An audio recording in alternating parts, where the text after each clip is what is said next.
Ser marxista exige ir a la anatomía misma de la sociedad que se encuentra en el modo de producción para desenmascarar toda forma ideológica, religiosa, en el derecho, en la cultura, incluso en las ciencias humanas, bajo la forma de la economía burguesa, por ejemplo, o de la corriente del posmodernismo en la filosofía social, que encubre, que enmascara, que obnubila las auténticas relaciones sociales de producción y el auténtico funcionamiento del modo de producción en cada época. En el primer tomo del Capital, Marx define el fetichismo de la mercancía bajo la expresión de las robinsonadas a las que llega la economía política clásica con Adam Smith y David Ricardo al considerar que el modo de producción capitalista y su funcionamiento obedece a leyes que siempre han sido así, que no están sujetas a ningún proceso histórico y que son leyes que permiten competencia perfecta, que permiten un mejor desarrollo tecnológico, una mejor distribución de la riqueza. En suma, construyen un discurso puramente ideológico que oculta las contradicciones, las injusticias, las diversas formas de explotación que son inmanentes a la estructura de la forma en la que se produce, se comercializa, se trabaja y se distribuye la riqueza en cada modo de producción según la época, según el momento histórico. Actualmente, por lo tanto, hay distintas expresiones del fetichismo de la mercancía. Encontramos fetichismo de la mercancía en la ideología neoliberal, una ideología que surge con Pinochet, Margaret Thatcher, Ronald Reagan, y que es una ideología que pretende reducir la intervención económica del Estado a favor de una construcción puramente discursiva que es la noción del libre mercado y del libre intercambio, que va estrechamente vinculada a la noción del individuo,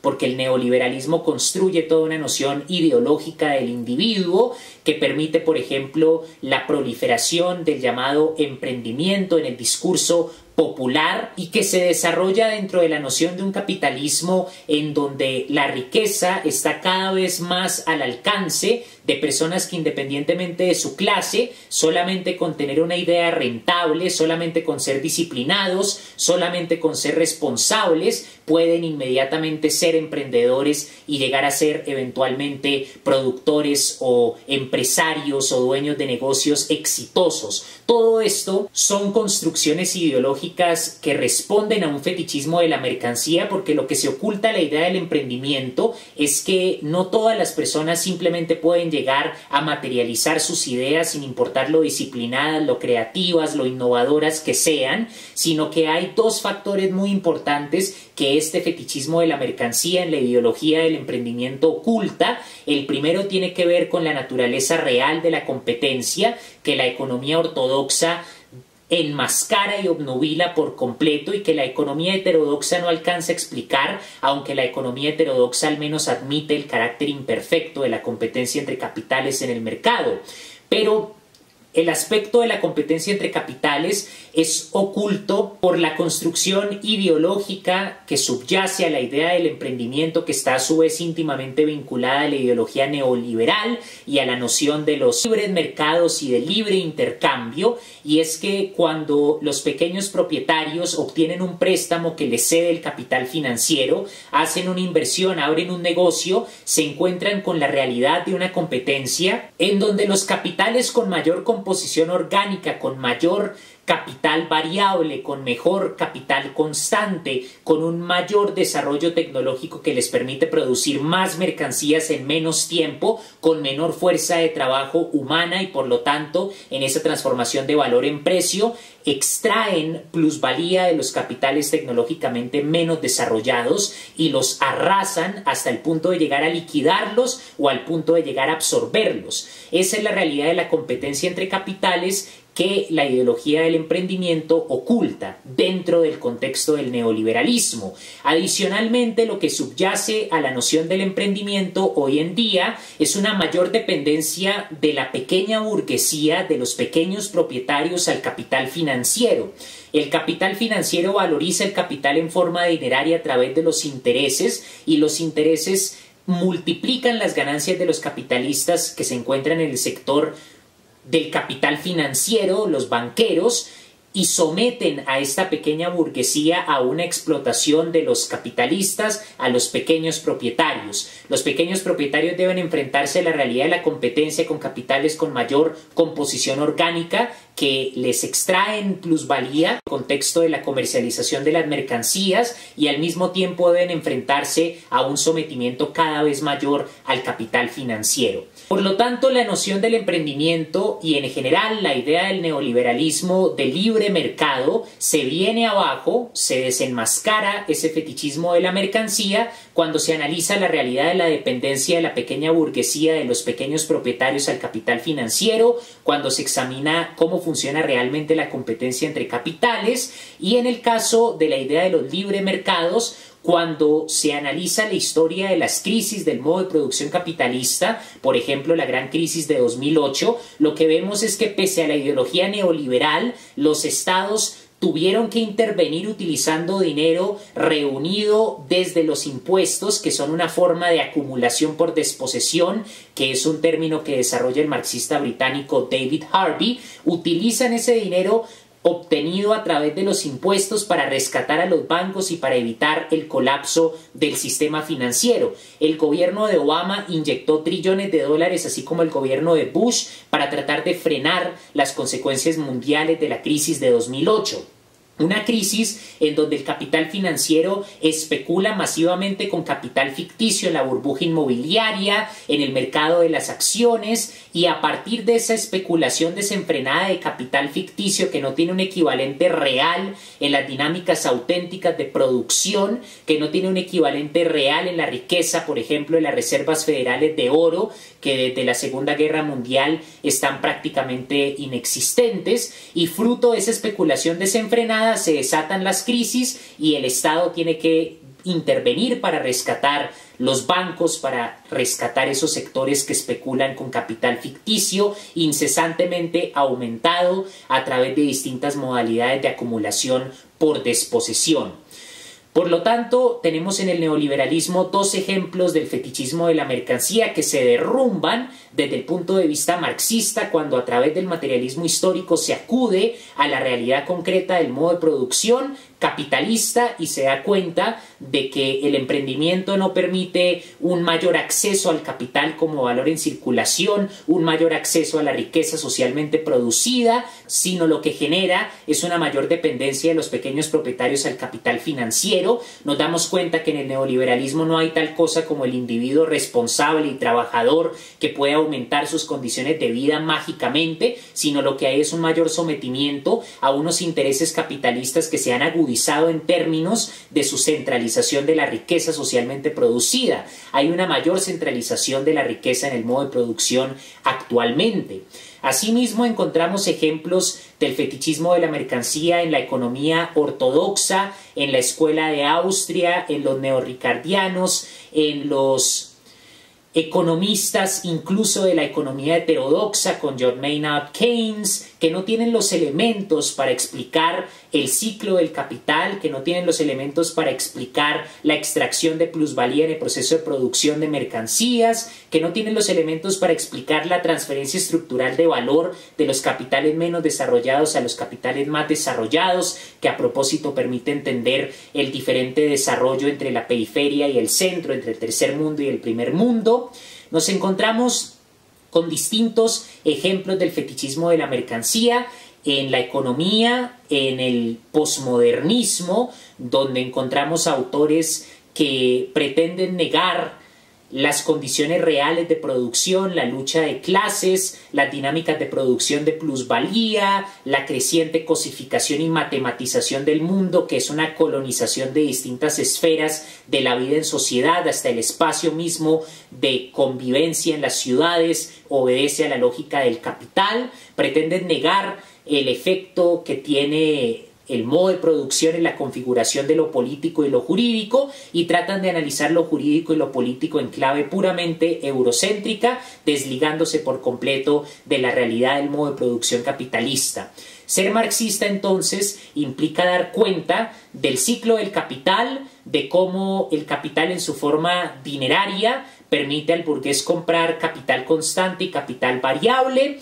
Como en el segundo momento del ciclo del capital, ese capital variable, los productores, a través de la objetivación de su fuerza de trabajo humana, producen mercancías que albergan una cierta cantidad de trabajo humano medido por el tiempo social necesario de producción, que se manifiesta a través de la relación social de intercambio, que es el valor de cambio, que permite intercambiar mercancías cualitativamente heterogéneas, porque remite a esas mercancías haciendo abstracción de su especificidad cualitativa a lo que en ellas les es común, que es que son fruto del mismo tipo de trabajo humano, trabajo indiferenciado abstractamente humano, que solo varía por la cantidad. Y explicando en ese segundo momento del ciclo del capital,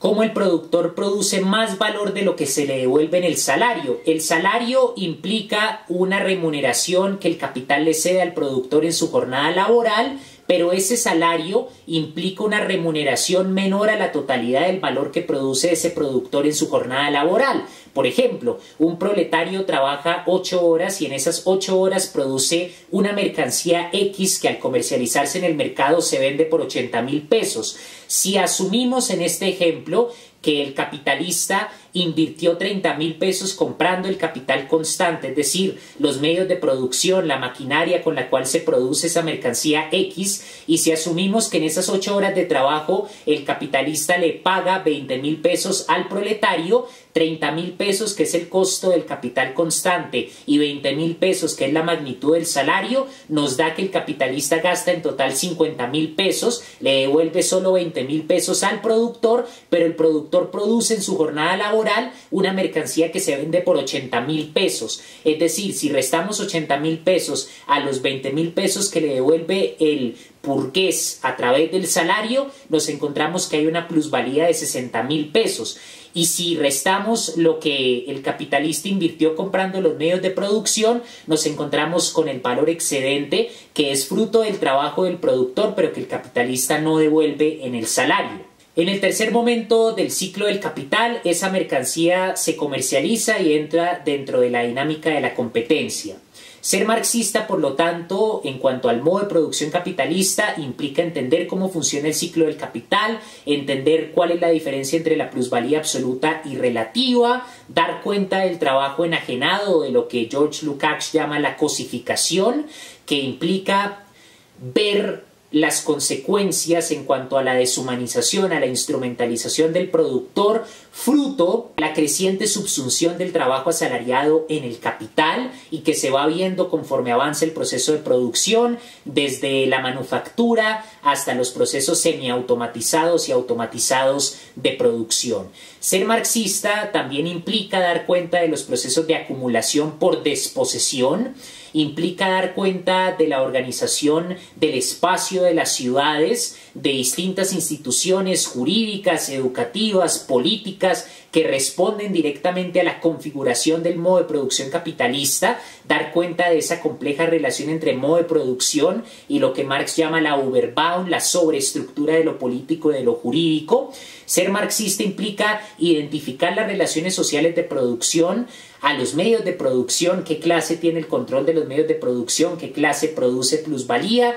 y organizar según ese criterio la estructura de clases de la sociedad, ligándolo al ámbito político, jurídico y cultural. Ser marxista implica tener un conocimiento de las causas reales de las crisis periódicas del modo de producción capitalista y utilizar ese conocimiento para hacer una crítica de todas las formas de fetichismo de la mercancía que tratan de ocultar las causas reales por las cuales hay pobreza, las causas reales por las cuales 9 millones de personas se mueren al año de hambre, mientras que las 10 personas más ricas del mundo acumulan más capital entre ellos que la mitad restante de la población. Ser marxista implica dar cuenta de la Primera, de la Segunda Guerra Mundial, de los distintos procesos de dictadura, del surgimiento de fascismo, dando cuenta, por ejemplo, del estalinismo y del maoísmo como formas dictatoriales que no tienen nada que ver con el espíritu real del marxismo, al menos en la práctica. Ser capaces de criticar tanto al estalinismo como el maoísmo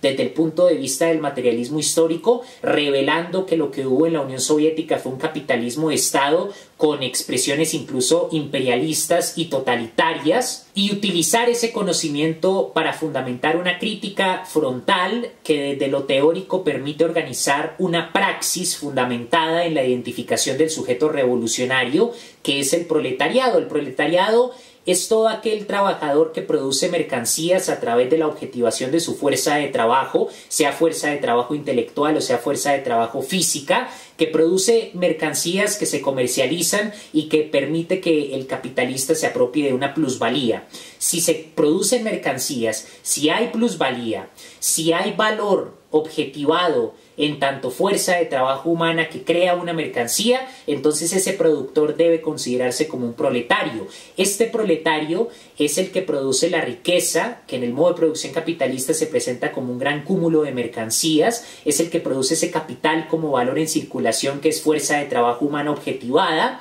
y por lo tanto, si el proletariado para su trabajo, deja de fluir la sangre en el sistema y ocurre una crisis que es lo único que puede poner en jaque a la clase dominante. Por lo tanto, la justificación para considerar al proletariado como sujeto revolucionario surge de la comprensión desde el materialismo histórico del funcionamiento del modo de producción capitalista. Ser marxista entonces implica esa armonía entre teoría y praxis, tener un proyecto político que refleje una rigurosa comprensión del funcionamiento real de la economía capitalista, derribando toda forma de fetichismo de la mercancía.